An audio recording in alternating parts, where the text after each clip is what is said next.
We're into spring, and it's now 4 consecutive days going back to Tuesday afternoon's hail that we've had some form of frozen precipitation in the Metro Vancouver forecast. And we're talking about down to sea level. I mean, it's the middle of winter. We were talking about, oh, snow over higher elevations and kind of, sitting on the fence. We're into springtime now, and it's like, oh, no, it's going to snow right down to the beaches. So it's kind of a mixed up weather pattern for sure. But I think that for the second half of the day today, just looking at the converging winds, we got a northwesterly down the Strait of Georgia, a westerly through the Strait of Juan de Fuca. It's likely some of the inland routes in the valley that'll still have some of this slippery or unsettled cool conditions.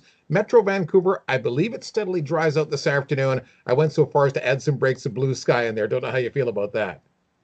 Yeah, I think we'll see a few. It'll be a lot like yesterday, I think, through the Yes. afternoon today. Once again, still looks like we'll have at least some cloud cover around, potentially some Yep. pop-up showers tomorrow. Slow improvement on Sunday. And then next week, it does look like a Oh, yeah. ridge is building in from offshore. What are you seeing? Because the forecast models aren't in complete agreement here.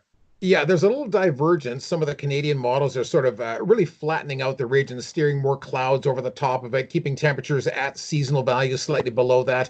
I'm not actually convinced that that is the correct solution, and I've skewed my forecast more towards the milder side of the scale, extra sunshine as well. As you mentioned, Sunday, still some leftover chunks of cloud around, but it's a pleasant enough day. And then Monday, Tuesday into Wednesday, I've got temperatures in the low to mid teens in my local forecast with some sun for parts of all 3 days. And the extended outlook, for around this time next week, maybe some seasonal showers back again, but that's a bit of a hedge at this point.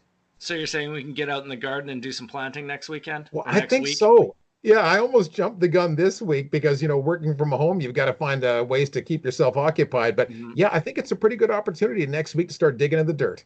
All right, we'll update you if it changes every 10 minutes on the one.